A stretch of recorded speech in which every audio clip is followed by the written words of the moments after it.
G'day Eagles fans, welcome back to True Eagle for this hotly anticipated video, a review of the 2025 season for the West Coast Eagles. I have this enviable task that I'm sure many people wish they got to do, talk about the Eagles 2025 season at length. So, where do we begin with a season like that? I think that if you look at what we'd hoped for at the start of the year and compare it to the actual ladder, I'm sure that would be very unflattering, and there's not too much we can say to gloss up a season that went like that. It started badly, and there was a bad bit in the middle, and the end was pretty bad too. But I suppose what I'm going to try and do with this review is sort of look at the nuance and the factors at play as to why we had a season like that, and most importantly as well, look for things that we liked from season 2025, because I do think looking at it one-dimensionally and seeing that we won one game all year, it's just simplistic. It's still a thing that happened and needs to be considered, but it's simplistic. Otherwise, this would be a very short review, to be honest. So, I guess we'll start with the important context of this season, and I know you all know this, but we'll rehash it because I do think it gets lost. But the exposure that we saw for the young players at West Coast was obscene, actually, in some cases. I mean, we always needed to be pushing games towards our youth, but I don't think we had envisaged as a football club and as supporters the scenario where these guys would have to do all of the heavy lifting week in, week out. So most notably, you compare to last year and who were the key players in our victories and our best performances last year, of which there weren't too many, to be honest. It wasn't a great season last year other than some outstanding wins, but the players upon which we relied so heavily were not available to us this year. We had 2 All-Australians last year, which it seems crazy now, given the 12 months that's unfolded, but Jeremy McGovern and Jake Waterman barely setting foot on the field this year. It was a huge blow to our ability to be competitive this year. Further to that, who else? Elliot Yeo didn't set foot on the field once, and he was a very integral part of the midfield that was already weak and needed a bigger body at stoppages. We were the worst stoppage team last year, and that problem actually only doubled, if you look at the stats, which we'll go through. So yeah, Yeo, Waterman, McGovern, that was the adversity part. And look, every club has injuries, but we went into this season relying so heavily on those 3 players, and we're unlucky that we barely got any footy out of any of them, and unfortunately Jeremy McGovern also retired. Another mature body on the list was Dom Sheed. He didn't play a game because of an ACL. Look, I won't include that one with the other ones. I don't think we're at any point relying on Dom Sheed for a good number of years now, with all due respect. Love the man, but let's call it what it is. What else went against us this year? I mean, I don't know if you want to say this is unlucky, because it's down to the performance of our captains, but that is something that we really needed this year. Our senior players performing well. We've had a dwindling number of senior players, and I feel like this year we sort of got it back to the guys you want leading us. I thought Duggan had a good year last year. Alan had half a season last year and still kicked 23 goals and was amazing the year before. There was reason to expect more from guys like Duggan and Alan, and I think from an on-field point of view, those guys didn't have the seasons that we needed as a football club. And we rely so heavily on those guys. So that's 5 key players that we just couldn't rely on. And this is important context for considering why we were so uncompetitive this year. Tim Kelly also took his biggest step back yet. I think there was a couple of years there in a row where he's probably... Well, maybe just one year. When did he win the Best and Fairest? I remember thinking he was good that year. It might have been 22, off the top of my head.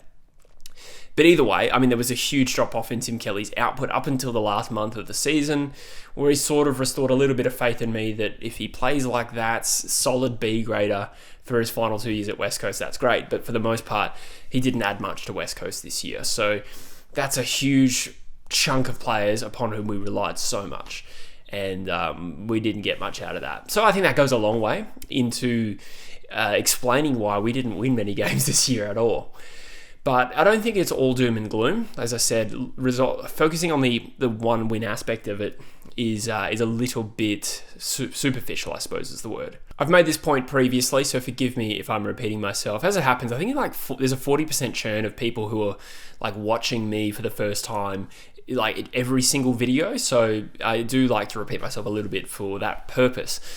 But I made the point that who were our best 5 players last year? We talked about them, probably all of them. You go McGovern, Yeo and Waterman, absolutely, 2 of whom were All-Australian, and Yeo was in All-Australian form for 2/3 of the season, maybe a half of the season, and still a decent player. Then past that, I'd say Duggan was probably in the top 5 last year, without remembering who actually finished in our top 5 in the best and fairest. So you compare that to this year, and we don't know who finished top 5 in the best and fairest, but I'll throw 5 names at you that I think we did rely on this year. And that is a nice little silver lining or success story from this season. Liam Baker, who wasn't here last year, okay, he's a senior player, so doesn't fit the narrative of our youth standing up. But the rest of the names, I think Harley Reid was in our best 5 players this year. I think Ruben Jinby might be in our top 2 players this year as far as consistent, reliable performances go. And he's just not 50 games, and he's playing like he's played a lot more than that, to be honest. So that's a huge win for us in particular. I thought Harry Edwards was one of our more consistent, reliable performers this year. He wasn't necessarily a gunner every week, but there was a good patch there prior to his injuries that he was one of our better players and could feature in our top 5 best and fairest. As it happens, there was a number of players who I think could have been in the top 5 this year that got injured late.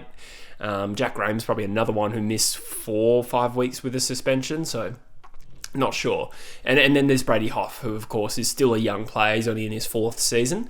So, I mean, like that's a good chunk of responsibility given to these guys that we are starting to forget are very young, because we are a young list. So that in itself is a positive, a transition towards younger players doing more of the heavy lifting. That's undoubtedly true at West Coast. And with the exception of Harley Reid Magic last year, in a number of our wins, none of those players were consistent performers last year, and that has been a big step up this year. We relied so heavily on those other guys. We've definitely seen a natural list transition.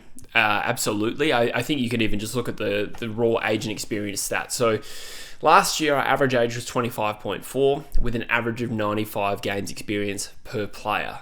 That has dropped by 0.8 years to 24.6 this year and 75.6. So on average, 20 less games per player of experience. Now, if you don't look at these tables a lot, those numbers probably don't mean a lot to you, and certainly not that jump. But for context, 18, clearly the youngest team in the competition this year, and by the end of the season, it was quite distantly the youngest. Whereas last year, we were 12th for age as well. So that's a whole third of the competition behind whom we've jumped. It just demonstrates our list progression. I'll highlight some individuals, both positive and negative this year as well, before getting into some more broader team stuff that we're looking for at West Coast, right? So we talked about Jinby and Harley and Hoff and Edwards playing well. I think one of the biggest positives this year was actually drafting Tom McCarthy. He's a player that I cannot believe is so good, having played just 10 games. And to be honest, he was as good in his first game as he was in his 10th, which is probably his weakest, actually. But a genuine player who could be an A-grade footballer at the AFL level, which I don't think you'd go to a mid-season draft expecting, and I certainly didn't think it until after maybe his 2nd or 3rd game at West Coast. But he could be an elite running halfback with so much upside, considering he's never had an AFL preseason, and I think he's had 1 VFL preseason in his life, and you can tell by the shape of his body, he's nowhere near the finished product, but defender with midfield potential and a genuine potential A-grader, that's a huge win for West Coast and cannot be overlooked. In terms of other younger players that progress well, I'll probably highlight 4 that I've got here. These are guys that have been on the list more than 1 year. We were pretty happy with Elijah Hewitt in the first half of the year. There's no doubt, probably due to partially a combination of our expectations rising, but also there was genuinely probably a drop-off with Elijah here as well, where in the second half of the year, he just lost touch. It didn't seem to be that his body was labouring him or anything like that. He still looked quick and nimble and energetic, albeit, probably fading out of games too. I think he also lost touch with his skills. However, getting 20 games under the belt is the most games he's ever played in his life, according to him, even including junior footy. So that was a positive to get him through this year. I think a couple of times he was rested, but generally speaking, I'm so glad we have Elijah Hewitt on our list. To a lesser extent, I would say guys like Ryan Marrick took some steps this year. I mean, this was his first year in defence, and I thought he grew into the role and certainly offered us something that we don't have with that distribution off halfback. I think he could get better at it, but again, I mean, he hasn't played 50 games, or he's getting close now. So there's the experience part, but also he hasn't played much as a defender. And I think down the track probably builds up a bit of, strength in his body and can be a more genuine intercepting defender as well. Maybe not like exclusively, but somebody who can defend a bit more effectively as well. But I think there's a good player there. Tyrell Dewar, again, up and down year. I wouldn't say that it was an outstanding year throughout. I think he had his good games and bad games, but considering how far back he's come from and considering his traits, I don't know if he's an elite player one day, but I think he's a good AFL footballer, and he won a Rising Star nomination, and there was another game where he probably should have had it against Brisbane in round 2. So I'd say that's a positive, just unearthing another guy like that and getting more games under the belt. And Archer Reed as well, who we talked about on this channel as, being hard to watch when it comes to set shots, but I think everything else he's doing is outstanding. I mean, being able to ruck as much as he has been. He wasn't drafted as a ruck, but he has done a lot of rucking for us at AFL level for a second-year player. That's great. And a real presence up forward with his contested marking, and he does produce moments. So we've got to be patient with a guy that's 203 centimetres, but pretty comfortable there's a genuine AFL player there. Is his future down back? Is it in the ruck? I'm not sure. He does need to tidy up that kicking, but I would say generally a positive on this year. A nice little mini positive, I suppose, was Campbell Chess's finish to the season. Now, it was only 4 games that he played this year, but I felt there was a distinct difference between Chesser in those last 4 games compared to what he, has previously produced. I think there is a genuine AFL standard player there. And what I like about him is probably his athletic capabilities, but also just the defensive mindedness of a Campbell Chesser, which makes him different to other players on our list. So in that sense, there is a, maybe not uniqueness, but it is definitely something that Chesser adds that we really need as a footy club, or as a footy team rather. And the ability to run back with, and support defence with spoils and being that outlet player. Still needs to work on his foot skills, but he's finding the footy more easily than before. He's winning clearances in contested situations.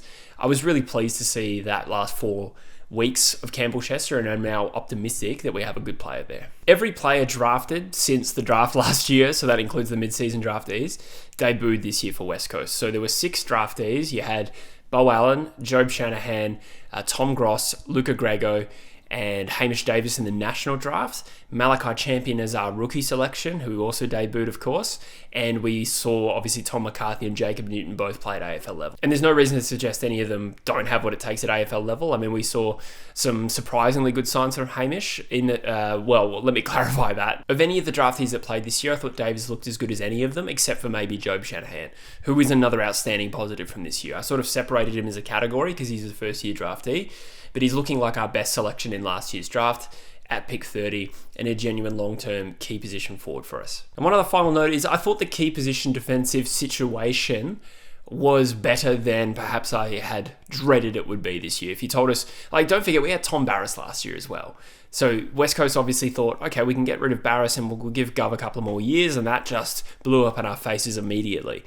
We still will get good draft picks for Tom Barras. We haven't actually used those yet.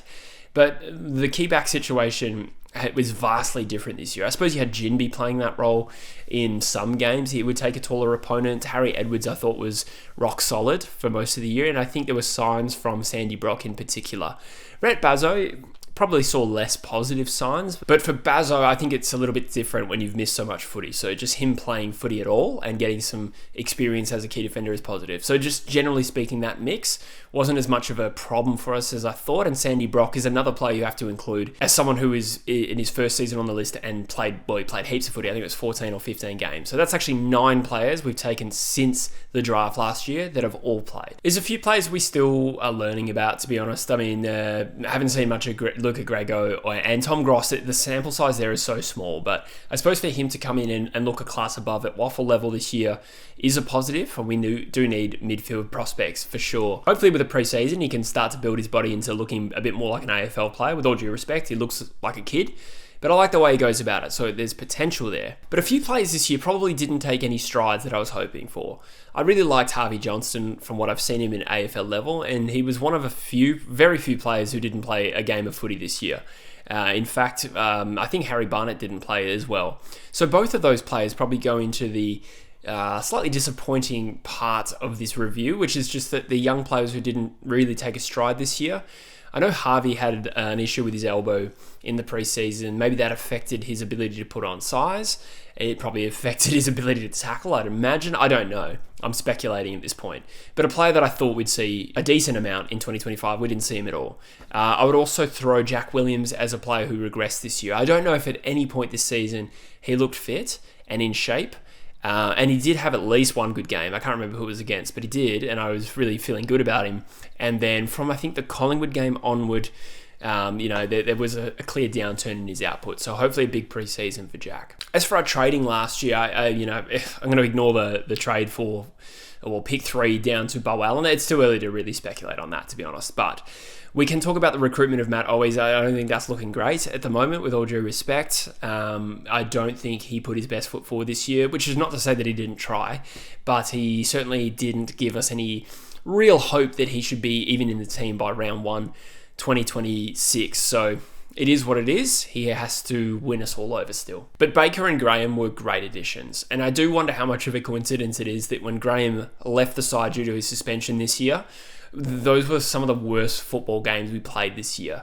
It could be a bit of a coincidence, but I think with the energy and defensive pressure he brings in the midfield, it makes logical sense that we were a bit exposed without him. And Liam Baker was a star and should win our club champion award this year. So fantastic season from Baker, and exactly the sort of player West Coast needed. So that's been a individual sort of heavy focus. We'll talk broadly about team stuff. So one thing that's interesting about this year is that we reserved all our best performances against the teams we were never actually going to beat. And our record against the top 4, it makes for interesting reading. So against the Brisbane Lions, we led at halftime, and I think during the halfway through the last quarter, we were down by 4 points, which is an outstanding effort for that kind of fixture. One of the best teams in the competition, albeit it was early in the season, still, they are a quality team. And it wasn't a one-off, because against the Cats, we played really good footy. Of course, we got blown out at the end, and Jeremy Cameron kicked like 5.5 a quarter, but for 3.5 quarters, we were in there, and I think we were 6 points down halfway through that last quarter. So that's another outstanding effort against another top 4 side. I think Geelong finished second. Against Collingwood, who finished 3rd or 4th this year, and were ladder leaders at the time, we were up at halftime, and in the last minute of the 3rd quarter, we were down by 4 points. And I was really encouraged by this performance generally. And then against Adelaide, we're up at 3/4 time and, playing outstanding footy. And that was arguably our best performance of the season. And that is the top 4 teams of the comp. If you exclude our win over St Kilda, those are our 4 best performances this year. So McQualter says we have a brand that can match it with the top teams. Maybe that's a little bit flattering because of the season as a whole. It doesn't look great, does it? But there's no doubt that actually did happen this year, particularly against Adelaide and to some extent Geelong and Brisbane. I suppose maybe the Collingwood one was it felt a little bit more like we dragged them down through our own tenacity and ability to play team football. Whereas the other games, we actually looked skillful as well. So there is that, and the drop-offs don't faze me. But I suppose there is a bitterness to losing those games when you fail to really match it with even the shitter teams in the competition.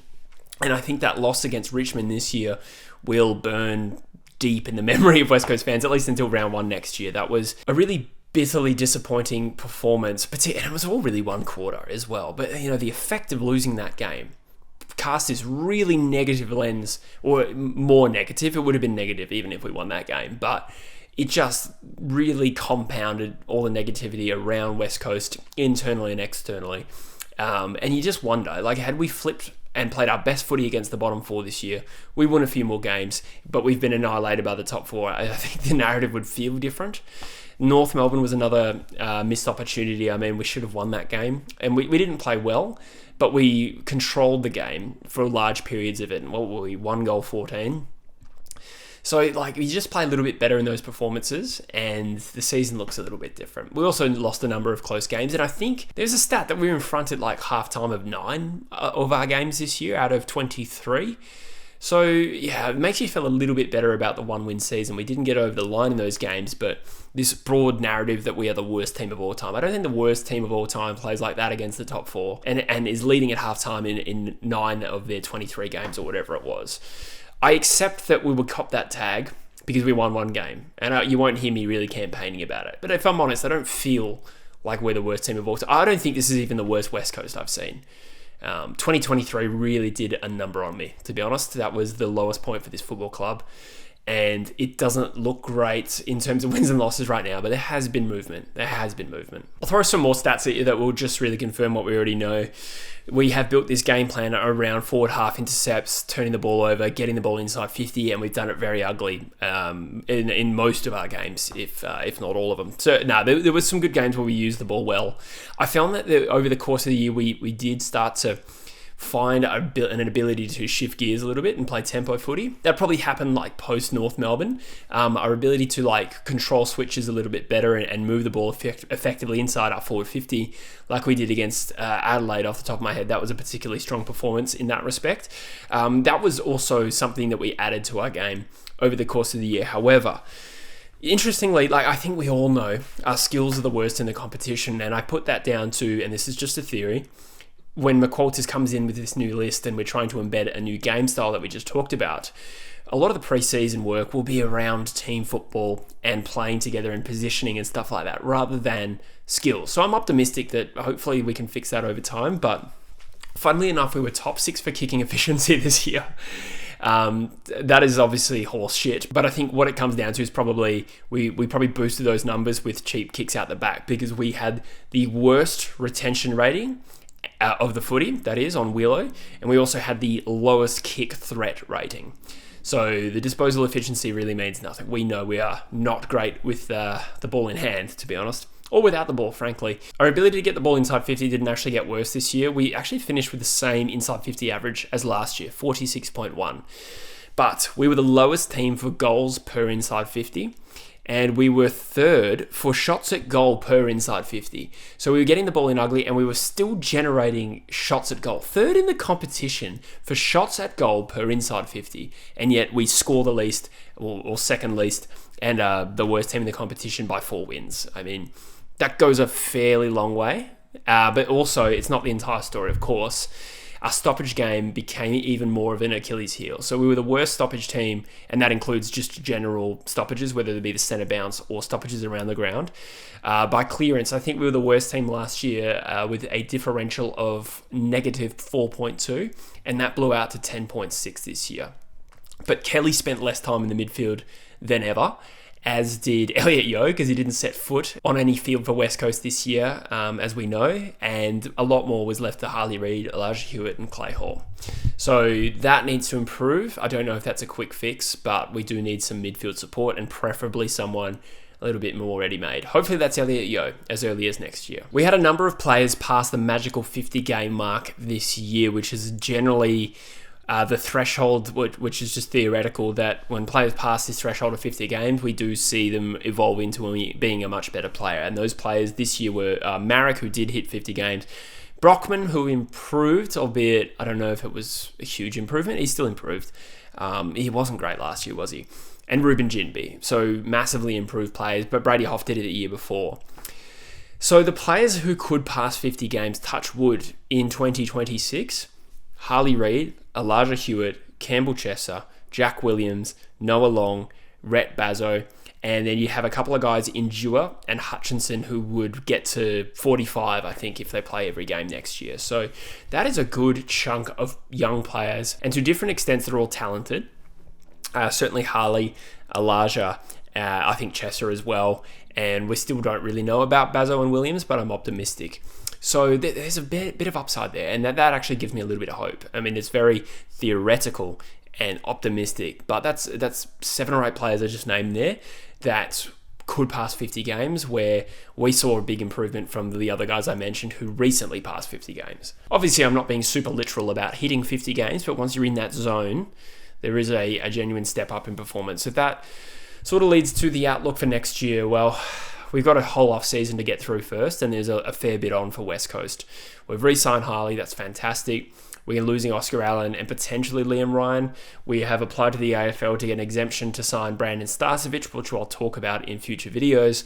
And we have the top 2 picks in the draft. So there's a lot to play out, but I'm not naive enough to really expect a big jump up the ladder next year. We're going to be bedding down our game plan. We're going to be getting more experience into the guys we think have it. We'd love to see some progression for some of these younger guys, and it's all so hard to quantify and speculate on. We'd love to avoid the spoon. I think we absolutely start favourites for the wooden spoon next year. But hopefully, I mean, to be honest, like the ability to avoid the wooden spoon really comes down to how many games can you win? I know that sounds really simplistic, but last year we probably were close to the worst team in the comp for more than half the year, but we took opportunities and played really well in certain games last year, and we racked up 5 wins. I don't think that our youth looks any worse than last year. We're obviously missing senior players, that's for sure. But, I think if anything, we've got more young talent on the list than ever. It's just going to take time. Is it equipped to win more games next year? I'm not sure, but I am looking forward to it already. Once we have a little bit of a break, the players get back for a really strong preseason, and we have a couple of, potentially 3 or 4 first-round draft picks to add to the list as well. So that's all I've got for you, I think, guys. Let me know in the comments any other points you have from this season, or if there's things that you agree with or disagree with from this review. I'm here to listen to you, even if I don't always get time to reply. It's a really busy time of the year at the moment. So let me know what you think. I look forward to it, and up the bloody Eagles.